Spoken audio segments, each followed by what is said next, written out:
Life can change in an instant. For many wheelchair users, the struggle to push forward is a daily challenge. After years of development and countless prototypes, we created Rib Grips, the revolutionary wheelchair hand rim covers with built-in ribs for ultimate grip and comfort. No more slick surfaces, no more heat burns, just pure, reliable grip. Rib Grips, empowering you to push forward with ease. Rib Grips, get a grip on your freedom. Discover the difference. Visit ribgrips.com and use promo code GRIP today. You just found the perfect product that helps with staying cool during hot summer runs. No more gross warm water. Stay cool with this product from Gear Handle. This hydration tube cover helps keep your water cool and easily accessible. Stay hydrated during those long summer runs or even delay from freezing in the winter. Plus, they're compatible with various brands of water bladders and come in various colors. Visit gearhandle.com and use promo code H2O today. Hey everyone, you're listening to The Public Affair with me, Andrew G. I see someone different every episode, but do me a favor, keep it between us. Hey guys, what's going on? It's me, Andrew G, and welcome to another great episode of The Public Affair. Thank you guys again so much for watching and loving and supporting this podcast. I truly, truly appreciate it. Of course, big shout out to Rogue Media Network, my girl Allison, my boy Aaron, my boy Mike, who's doing every single thing to make this podcast a run with.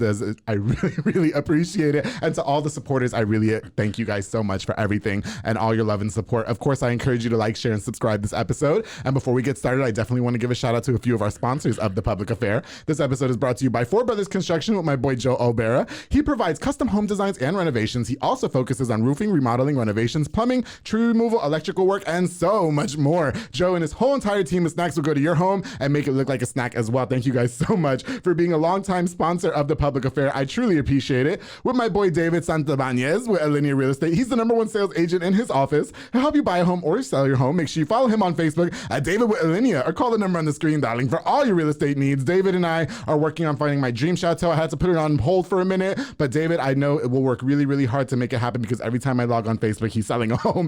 David, thank you so much for being a longtime sponsor of The Public Affair. I truly appreciate you, man. Of course, to Frank Biza with B&J Refinishing. He focuses on resurfacing bathtubs, counters, sinks, tiles, and more to original showroom quality. He offers 5-year warranty on most work and has the best prices in town. And Frank doesn't stop there because we all know he also has Co-Town Tint, which is a mobile tint and detailing business that offers the best high quality film and products and will be all competitive prices. Frank doesn't stop there as well because if you need some really litty things for your party, you can also contact Frank for inflatables like a mechanical bull, margarita machine, tables, chairs, a foam machine, and many, many more. Frank does every single thing that you ask him to do, and I truly appreciate him sponsoring this episode of The Public Affair. Thank you so much, bro. You're the best. Of course, the Plaza Waco. They're the best outdoor event center in Waco. You can hit them up to book your event like a wedding, quinceañera, corporate event, and more. They also host live concerts, a number of live concerts. So make sure you follow them on Facebook at Plaza Waco Rodeo or call the number on the screen for more information and to book your next event. Plaza Waco, I truly appreciate you guys sponsoring this episode. Thank you so much. Of course, to Jay Pedal and Poke with Junior Fuentes, Thomas Roberts, and the entire family. They provide delicious, savory Japanese crepes and poke bowls. They also have handcrafted Thai rolled ice cream for dessert. Choose from the menu or create your own like I do because I love being in control. Check out their locations on University Parks Drive and Hewitt Drive or place your order online at jpedaltx.com. Thank you guys so much for sponsoring this episode of The Public Affair. I truly appreciate it. Of course, to Midway Nutrition with my boy Marcos Cordero. He's located on Hewitt Drive. He sells meal replacement shakes with tons of different flavors. So if you're looking for a little bit more of a healthier meal replacement, or if you're a workout junkie like me and you need that post-workout shake, Midway Nutrition is the best. My favorite is the Honey Nut Cheerio. Thank you so much for being a longtime sponsor of The Public Affair. Also, they have Waco Nutrition and Energy located on Spate. Thank you guys for sponsoring this episode. I truly appreciate it. And of course, to my girl Nancy Pulsini with Parkway National. She provides insurance for all commercial trucks and tractor trailers, also for all contractors, home, and auto. Basically, all insurance inquiries. Make sure you hit up my girl Nancy Pulsini with Parkway National Insurance. Thank you so much for sponsoring this episode of The Public Affair, Nancy. I truly appreciate you. Thank you guys all again. More to come later. All right, so like I said, I've been very, very excited about having this next guest on the show. I've ran into him a couple times in passing. I'm a huge, huge fan of one of the events that he puts on here in town, the East Side Market. I finally got him on the show after much deliberation And I thought this was the perfect time. So everybody, please help me welcome the elusive Mr. Eric Linares. How are you? Thank you for having me on the show. Well, thank you for coming and being patient with me. I'm very sorry for this rough start that I had. I've had a long week. Okay, we'll just say that. Hence the wine. Okay, so I told Eric that I was going to buy him my favorite bottle of wine, which is the Apothic Red. And what is that big giant bottle of something that you brought so me? So what this right here is Illegal Mezcal. It's one Okay. of my favorite mezcals out there right now. Is it illegal? It was at one point. Now it's kind of all right illegal. Yeah. But is it going to make me do illegal things? I mean, that's up to you. Eric, watch what you say on this show. Okay. Well, are you going to pour me some so I could try it, or was I? Let's do this thing. You know, after I do it, I'm going to start sweating like a hog. Oh, I like getting my top popped like that, Eric. Let me see.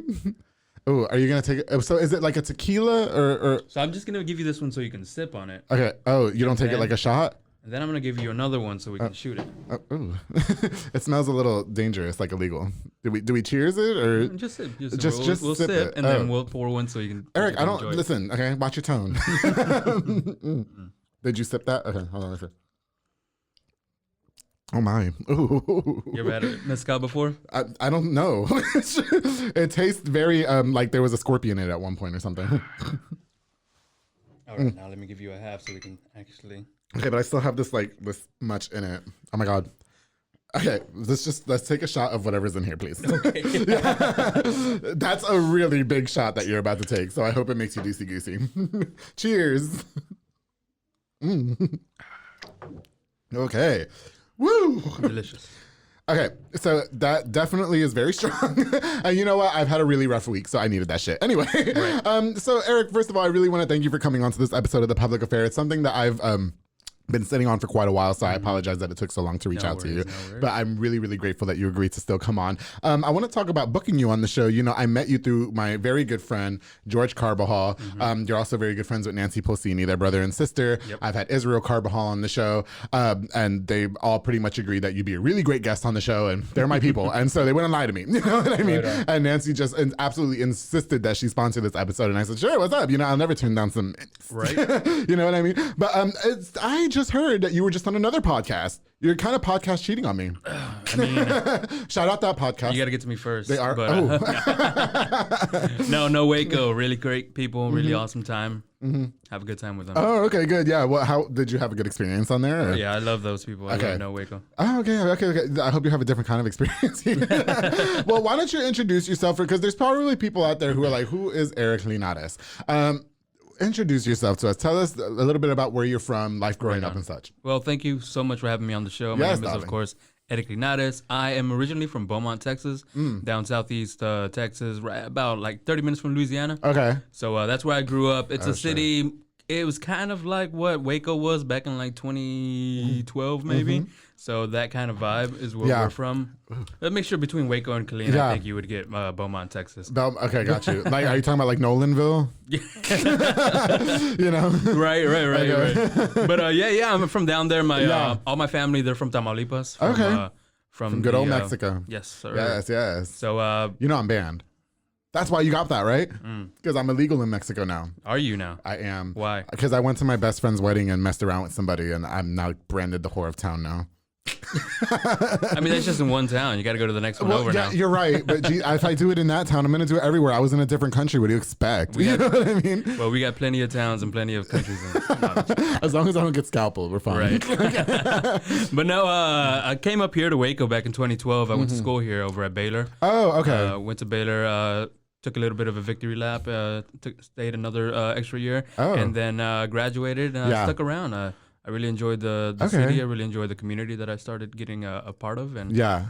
that kind of kept me here. So you've been here since 2012. 2012. You're giving me kind of hippie vibes. And am I being judgmental, or is that what we're doing? No. It depends. I think It's not a bad thing. I think all my friends are hippies. Okay. But I don't know if I feel like I'm somewhere in between. You I look guess. like I could see you sitting in one of those circles with the flutes. You know what I mean? I mean, I'm not gonna say that it hasn't happened before. Yeah. Okay, so you moved here to go to Baylor. How was your time there? You know what? Like, every time I think of Baylor, Baylor. I love Baylor. Right. I love the campus. Right. But, I did my Grindr World Tour a couple weeks ago. Okay. I talked about it on episode 69 of The Public Affair. And there were a lot of people there from Baylor. And from what I understand, it's one of those schools where it's like kind of frowned upon. So not to suggest that you're gay. I'm just saying, like, what was it really like? Well, my experience with Baylor was a very kind of like, I stayed in my lane and did my own thing.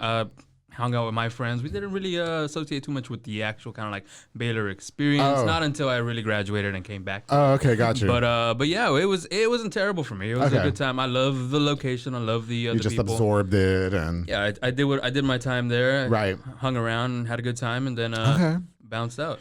And you know what? I definitely want to talk a little bit about your life growing up. So you said that you're from Beaumont. Beaumont. Okay. You've mentioned that your family is from Tamaulipas. Is that what it's called? Okay, yeah. ¿Habla español? Sí. Ah, okay, cool. Yo quiero un capítulo puro en español. Okay. Okay? Anyway, not this one. But anyway. I was like, you want this one? No, not this one. I have somebody in mind. It's one of my old radio colleagues. Hey, I shouldn't have said that. But anyway, but about your life growing. I mean, so did your parents kind of migrate here, or was everything done the right way? So my dad, he actually was he had come over here back in the 80s as a farmer. So through the Reagan administration. So he had been all over basically United States, from down here all the way up to like Niagara Falls or whatnot. Oh wow! But eventually he settled down in Beaumont, Texas, because he had an uncle that was at that location. So they just kind of met up, had a place to stay. Right. And then eventually more and more of his family came over. Okay. He had already kind of known my mom back in Tampico. And so eventually, once they kind of get established here, he went back, brought her back over. They both got residency and citizenship. And and then they've just been working hard ever since. And so, but you were born here in the States. I was born down in Beaumont, Texas. You know, I always wonder because my best friend and my best friend Lupita, hi man, Lupita, husband and wife, he brought her here from Mexico as well. And I know that to be like kind of a customary thing too. And I always wonder what goes through the woman's head when they're about to leave this whole different country to go be with their man in a different country. You know what I mean? Right. And Lupita's adjusted well. It's like really helped her learn English and stuff like that. Facts, I just never, I always wonder like, I mean, I would definitely leave the United States to go be with some man in Korea. Absolutely. You know what I mean? But like, South Korea or North Korea? Either. Oh, okay. North Korea sounds like there's some shit going on over there that I kind of want to be a part of. Maybe some illegal stuff, right? Probably a lot of illegal stuff. Do you see yourself ever following suit in something like that? Or are you more into the Americanized woman? Well, thankfully, I already have a woman right now. So, do you? Yeah, but she's actually half Puerto Rican. Me too. Well, I'm full Puerto Rican. Right. All right. Yeah. Okay. Gotcha. But no, I think it's an awesome thing. It's one of those things where you experience an entire different culture, you experience an entire different way of life, and if you what is that true love thing, and so they want to go and. I don't know, because these days, if you have good D, I'm down. Like I'm so going to Korea. I'm actually subscribed to this South Korean OnlyFans, and I messaged him on Instagram, and he said he would come on The Public Affair. Hey, but I told him I'd fly him to Texas. I wonder if I did that, would he have sex with me? Like, you know what I mean?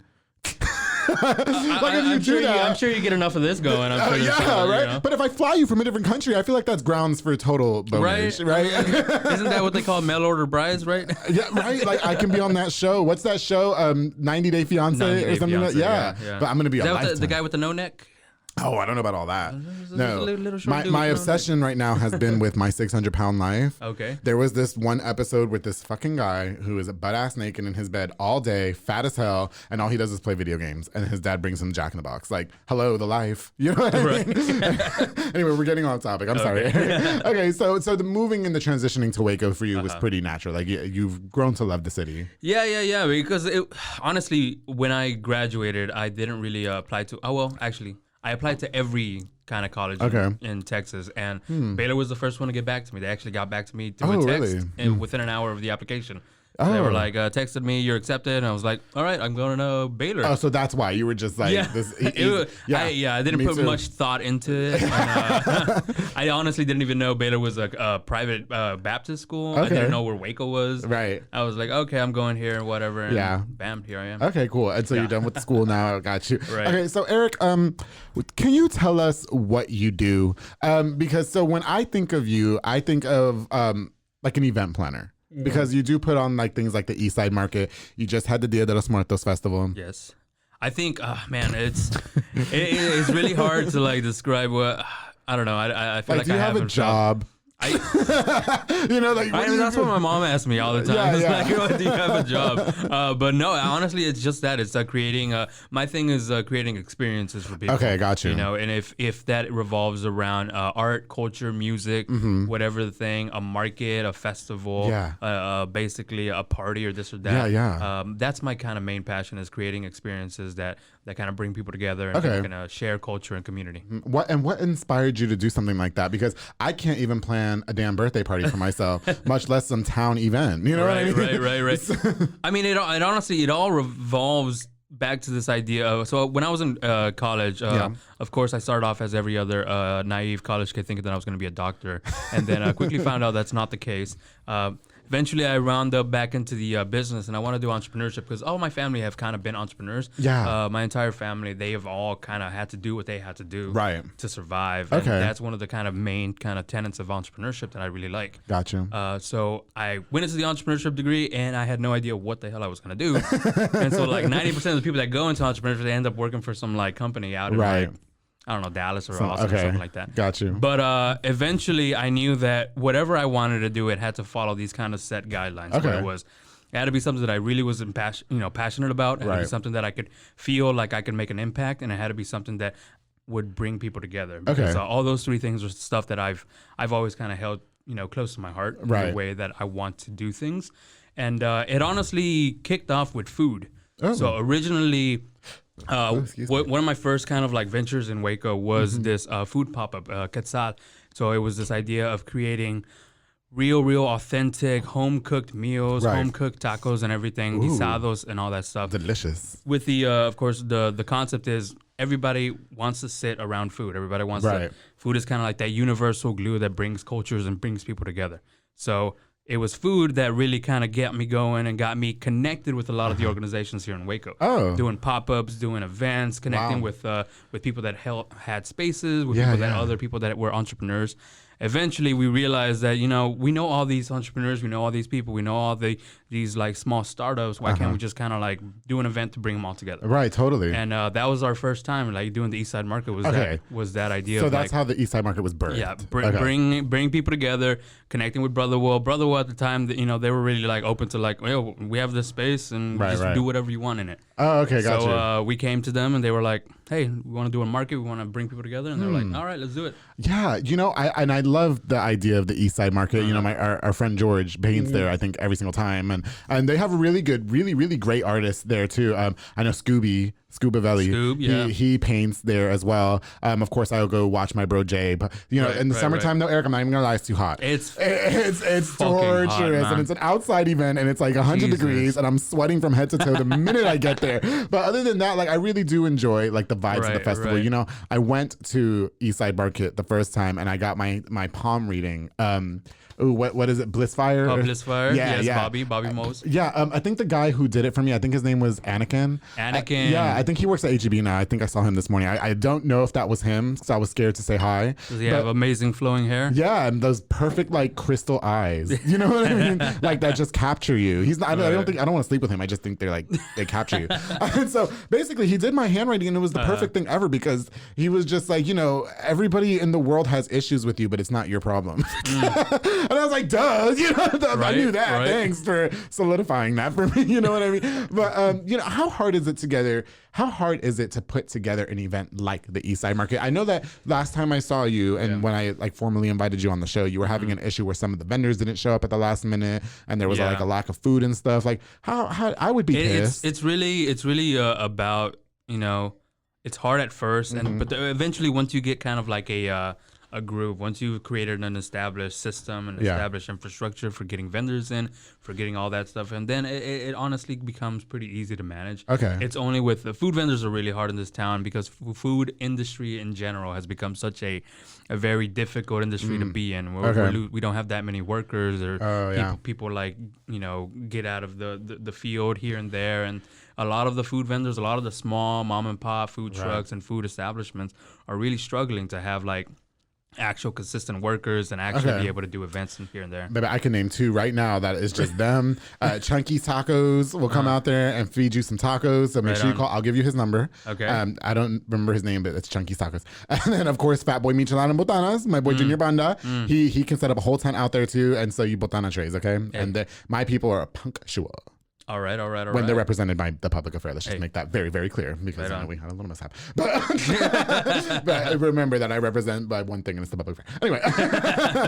No, okay. So, when something like that does happen though, I mean, how do you keep it from getting under your skin? Because I know that when somebody doesn't come through for a commitment with me, that's detriment. Like, okay, so in podcasts, sometimes I have to reschedule, which is my worst nightmare. Like I low key hate it, but I understand that shit happens, and I let it get the best of me sometimes, and then it's like, fuck, I gotta find somebody to replace them, and I've been doing plan Bs now. But how do you let something like that not get under your skin where it's like, damn, like these 2 food vendors are not going to be here, and now I have to like eat shit and tell these people, okay, you're not eating at the East Side Market. You know what I mean? I mean, honestly, when you're in the moment of some shit going down, you just have to figure out what the best option and how to figure out that thing right now. It's no sense in getting flustered or emotional because it's not going to accomplish anything. Okay. I need to focus on the thing that needs to be solved, and if it can't be solved, I need to focus on the mitigation of the outcomes of that thing.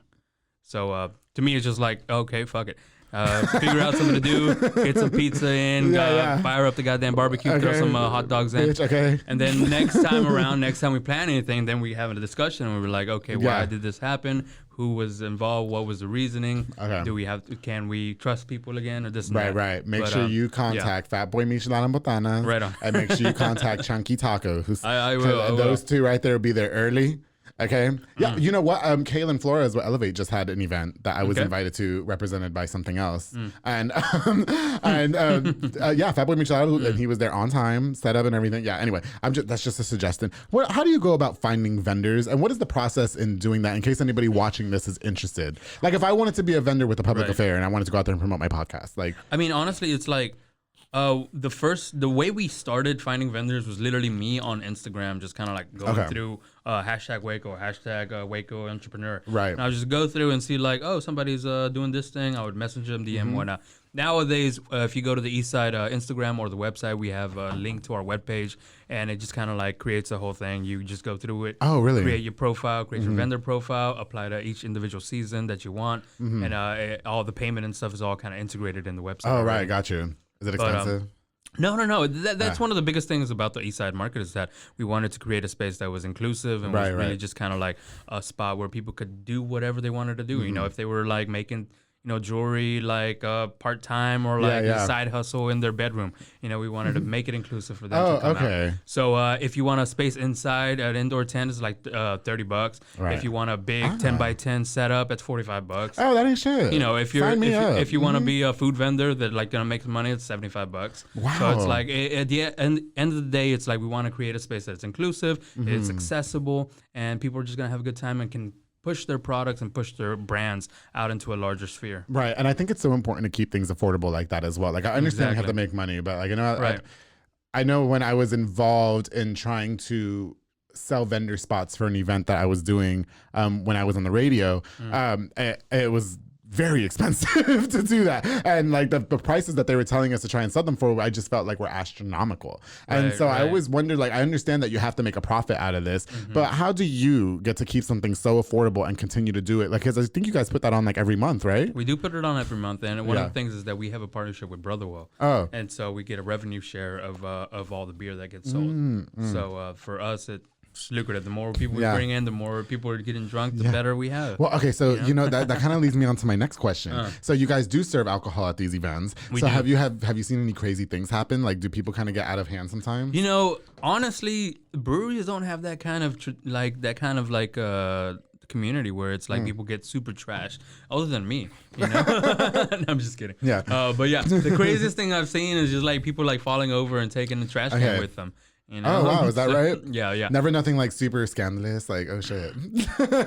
I mean, depending on what part of the brewery you're looking at, I feel like. But no, half the time it's pretty chill. People, it's all, we try to keep our events kind of daytime. So like, usually sketchy things happen towards the evening. Baby, towards, I'm banned from the whole wine and food festival. Oh. I can't go back, and that starts at 2:00 in the afternoon. Don't worry, we'll make our own wine and food festival. You know what? I'll make one just for you. I would love to partner with you guys, the Public Affair, and put on I really been wanting to put on a really big event that I've been talking about for quite a while. I personally don't know where to start with it, to be honest, because I'm not really good at planning things like that. What I found is that the best way to start an event is to go on Facebook and say you're throwing an event, and then you figure out how to throw the event as afterwards. You're going. Okay, I got you. Which is kind of how we've thrown all of our events. Oh my goodness. So, another event that you just had go on. As of the recording of this episode, we just passed Halloween, and so by the time this episode comes out, it's going to be like before Thanksgiving. Right. But, nice. But you guys just had the Dia de los Muertos festival. Yes, was that the first time that you guys? Now you're associated with Cultivate Waco, is that correct? So I'm not directly associated with Creative Waco. Oh my God, why did I say Cultivate? Creative Waco. I'm sorry. You're fine. It was that illegal stuff. I kind of operate as a free agent. It seems like when it comes to doing events and whatnot. Ooh, okay. But yeah, so that was the first parade we've ever thrown in Waco directly for Dia de los Muertos. I have been 2 years ago, back in 2019, me and Dominic, we threw a community ofrenda and a festival down at the South Waco Rec Center. Okay, I feel like I'm friends with him on Facebook. Yeah, great, good, amazing guy, amazing representative. Dominic, if I'm friends with you, hey, I think I am friends with him. Amazing guy.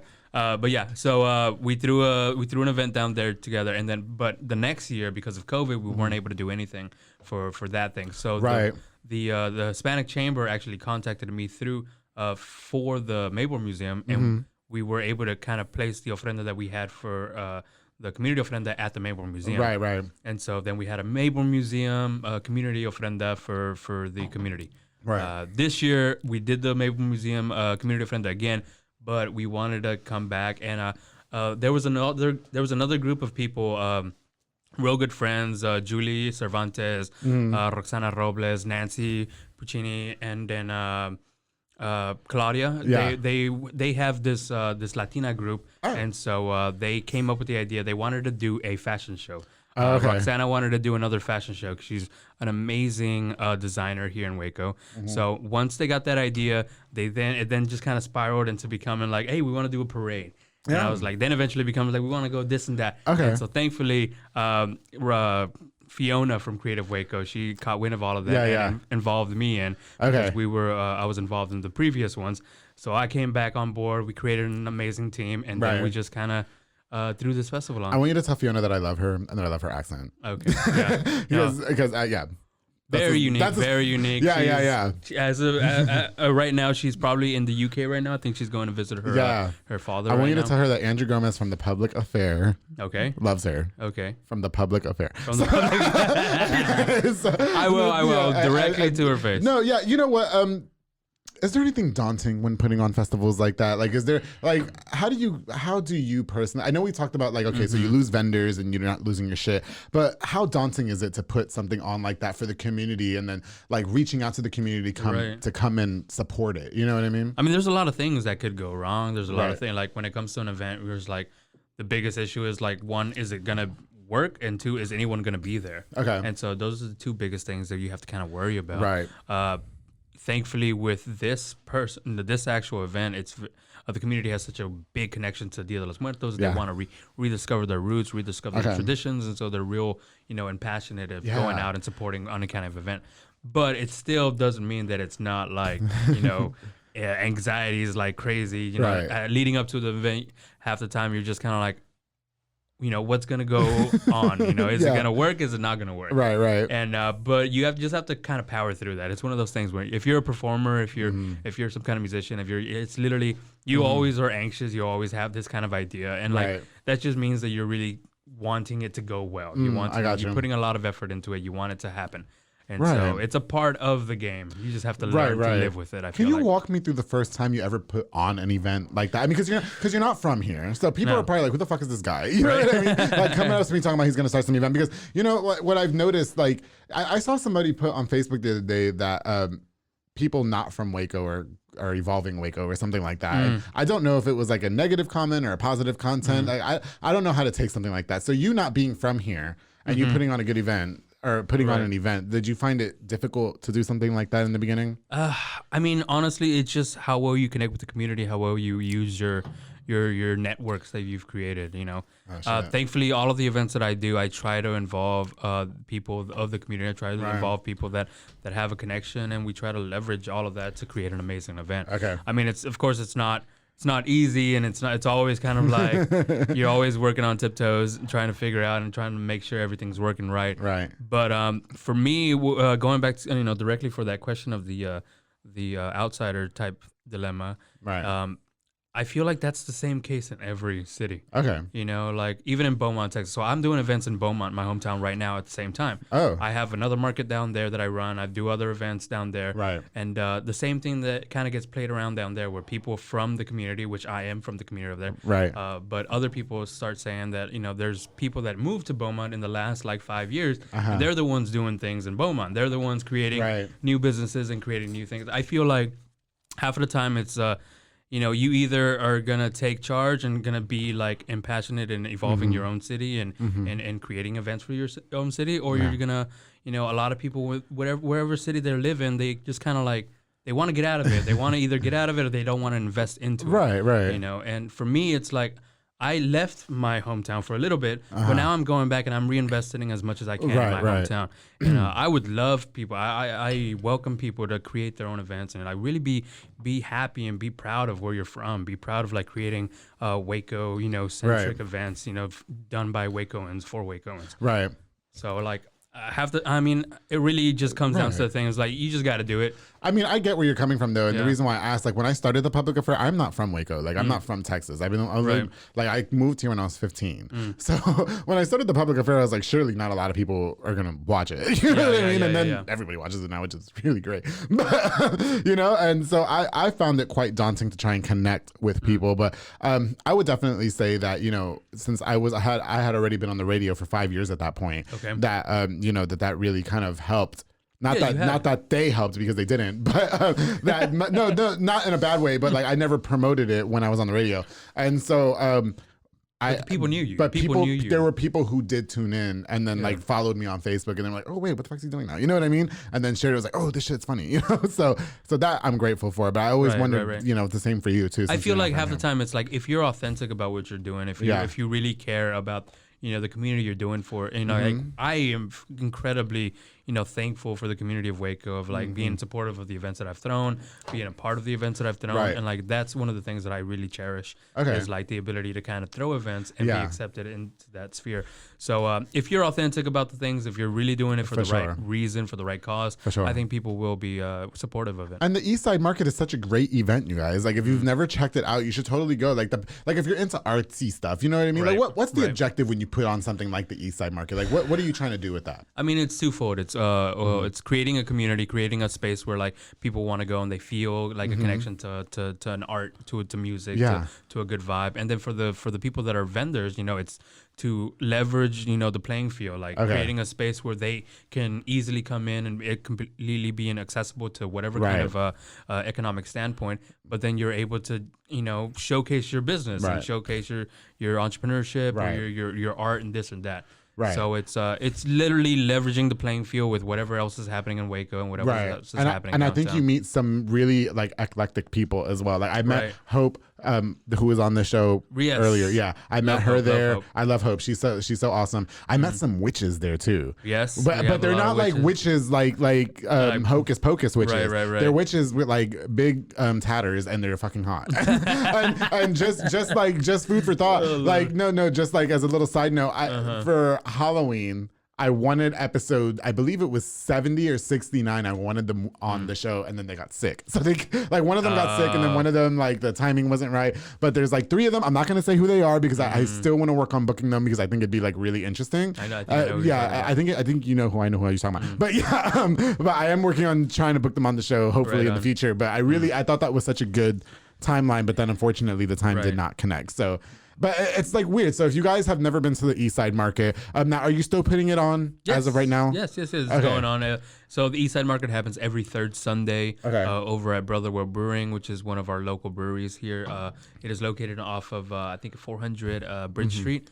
right there between Elm and Bridge Street. Right. It's a really cool event. You know, we have upwards of 45 plus vendors, food trucks, graffiti art competitions, music, just good vibes. Witches, they tell your future. A lot of everything. Yeah. And that's one of the that's one of the greatest things I love about the East Side Market is that we've kind of created a space where people from all of the communities are able to kind of come in through and have a good time. We one of our biggest things is vintage clothes and everything. Oh yeah. So we get a lot of like younger kids, either college or high school kids come through, and then we mix it up with like older like beer drinking people, like craft beer drinkers and IPA people. Yeah. And so it's cool to like look out into the crowd and see like, you know, usually you probably wouldn't see these people right next to each other. Yeah, definitely. I think that's really, really awesome. You know, is there a way that people can contribute? Like, do you guys do? I mean, so you fund it by like you go half with, or you take a percentage from Brotherwell Brewery. How else? I mean, can people contribute to putting on your events and stuff like that? Like, do you guys usually open things like a GoFundMe, a Patreon, or something? I mean, honestly, it kind of like sustains itself, but we are like looking into like creating bigger opportunities, larger scale events, and so things like sponsorships are. Becoming available. If you ever need anything from the public affair, right on. You see what this glass says? If you ever need anything from, I'm a little toasty. Yeah, Eric, stop trying to get me drunk and sleep with me, please. If your girlfriend is Puerto Rican, like you say, that means she's fucking crazy. Okay? And I don't want. I'm Puerto Rican. That means she's half fucking crazy. Okay, then she's something crazy. Okay, and I know them Puerto Ricans get down. My cousin Kathy don't play them games.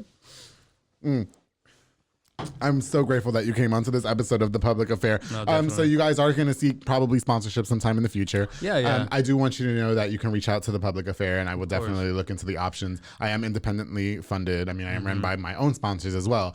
But, you know, yeah. So, we'll get something started. We'll get something going. I would love to, you know, definitely be a part in that. I would love to, you know, sometime come out to the East Side Market, maybe set up my own little table out there, you know, and you just let me know. We'll partner with that. Yeah, sure. For $45, I'm bringing Fat Boy and Chunkies with me. What are you talking about? We're about to have the littest fucking section over there with the music, the bitches. Like, it's gonna be totally lit. Are there restrictions when you're planning an event? I'm just curious. Like, is there something that you won't do? So no, it's not necessarily something that we won't do. It's just kind of like creating the space where Brotherwell. It is a private space, and they operate kind of like a way that they want to be family friendly and this and that and whatnot. Funny story. One of the first. I can't go. Never mind. No, none of the like. I'm just sleeping at everybody's husband. It's more chill. No, I remember our first market. So as I said before, one of the ways I would like invite people to the East Side Market. The first one was just go on Instagram. So I was going through Instagram, this and that, and looking at individual vendors. And one time I saw this like bondage like vendor, like bondage and like handmade here in like Waco. BDSM, kind of stuff like that. And I was like, oh, that's very interesting. And like I reached out to them, and they were like, you know, we'd love to come out. And so they came out. They created an amazing. They also have a podcast too. Cool. And so they came out. They did like a half podcast, half their lingerie bondage. Who are they? What's their name? So I love them. There's the skeletons over there. I love this. Necroelectric? Yes. Oh, I was on Necroelectric. I love the skeletons. So, love them. Yeah. We had them out there at the first market. Well, honestly, we had them at a lot of markets, but I remember vividly one of the first markets. One of the owners of the Brotherwell, he came up to me afterwards, and they were like, apparently some old lady almost fainted because they saw this like bondage and like stuff like that. And I was like, whatever. I love them. You know what? I should have them on the show. I'm so sorry that I haven't invited you guys on the show. They did invite me on Necroelectric last year. It was literally last year, like in December. And so I was very like, that was a pretty cool experience because they're very like Halloween-y, like year round. That's their thing, Spooky Vibe 365. Yeah, you know? I like them. Like they're amazing. It's like dark and gothic, but they're not weird about it. You know what I mean? Like, I love it. Like I fucks with it heavy. I do. Now it's not my cup. Like it's not me. Right. You know what I mean? Like I'm more into like, you know, Latin vibes and sex with men and sex with people's husbands. I mean, which we definitely talked about on that show. Right. So if you guys haven't seen Necroelectric, go check it out. I'm on that episode. But I love the skeletons. Eric, what are you doing when are you trying to feed me more of that? You want some? Are you trying to get me more drunk? All right. Let's get some more.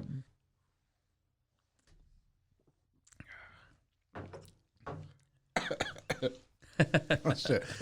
Eric, what's next for you? Like what? So you're putting on these really successful events and everything, which I would, again, anytime you would like to be interested in partnership with the Public Affair, I would definitely love to be a part of that. Love to. But thank you so much. What do you do like when you're not putting on events? Like what does Eric Linares like to do in his spare time with his hot half-quarter Puerto Rican wife?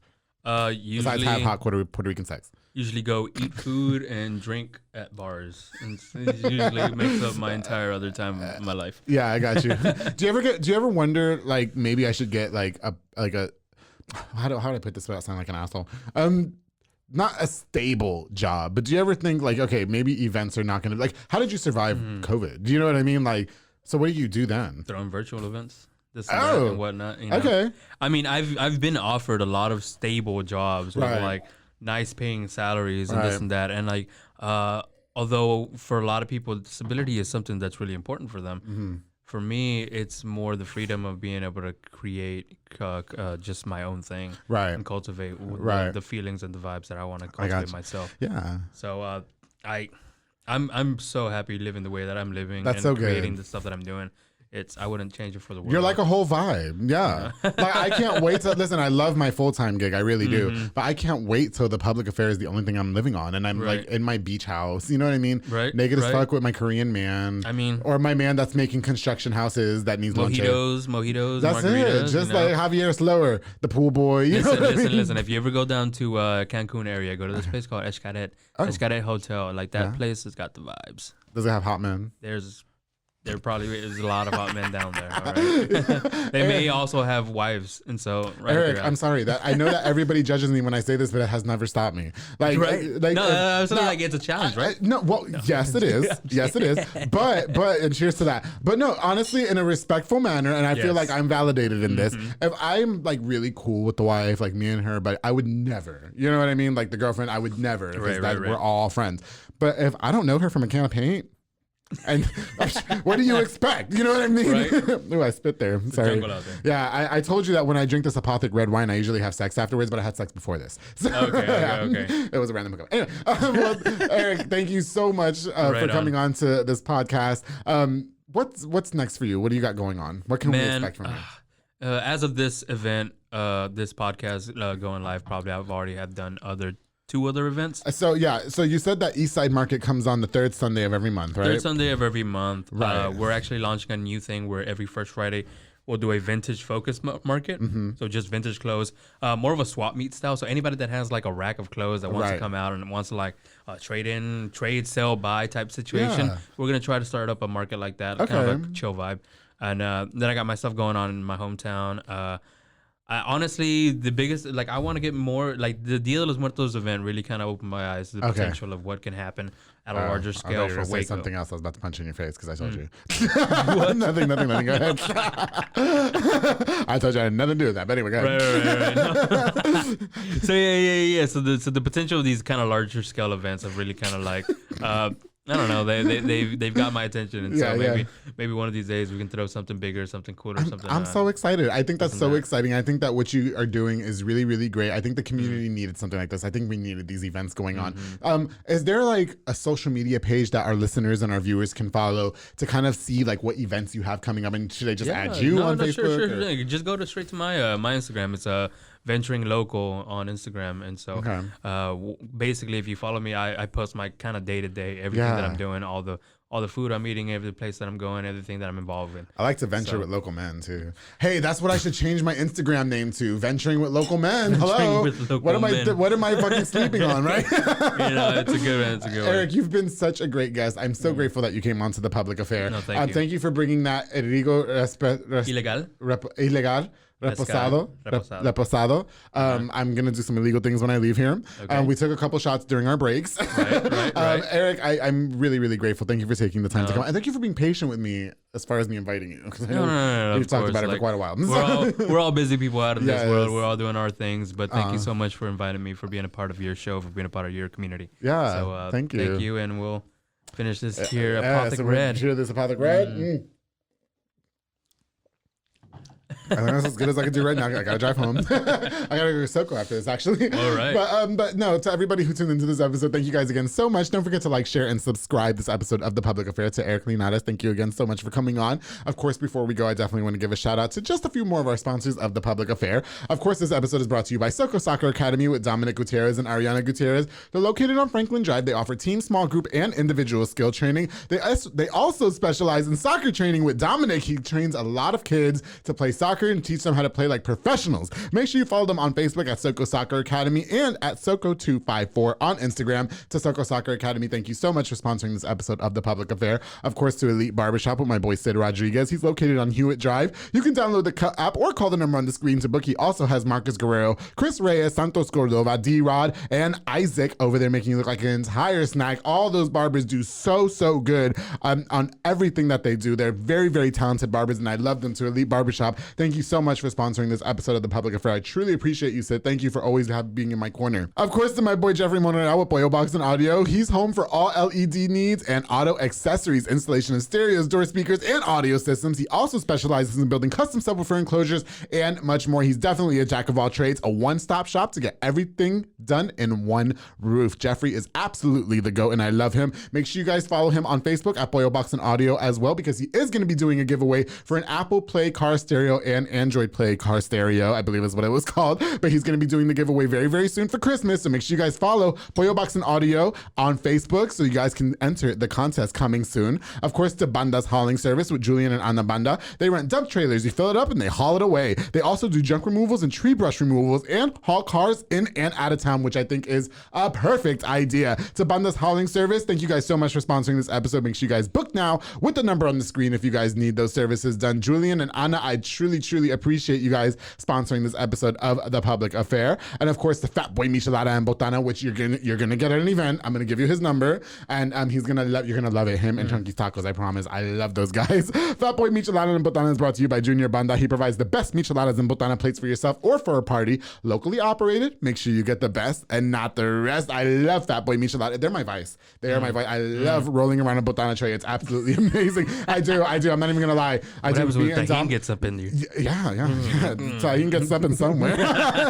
To Junior Banda, thank you so much for sponsoring this episode of The Public Affair. Again, thank you guys again so much for all the love and support. Thank you guys for over 1,200 subscribers of The Public Affair so far. I really appreciate it. I can't thank the community and everybody who watches this show enough. If I wrote it in the sky, it wouldn't be enough. If God came down and told you guys how thankful I was, it wouldn't be enough. So I just want to thank you guys from the bottom of my heart for writing with this podcast as hard as you guys have for so long. And I want you to know that we're going to keep on going. So with that being said, don't forget to always keep it between us.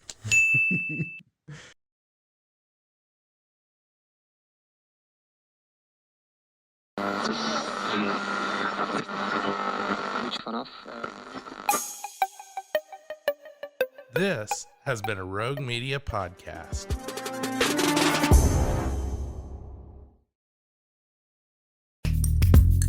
Are you a podcaster? Let's talk podcast hosting. Are you tired of your current podcast host? Need real support in a community that gets it? At Rogue Media Network, we offer top-tier podcast hosting services to help you thrive. From hosting and distribution to dedicated support, we've got you covered. Starting as low as $25 a month. Join our community of passionate podcasters today. Contact us at hello@roguemedianetwork.com.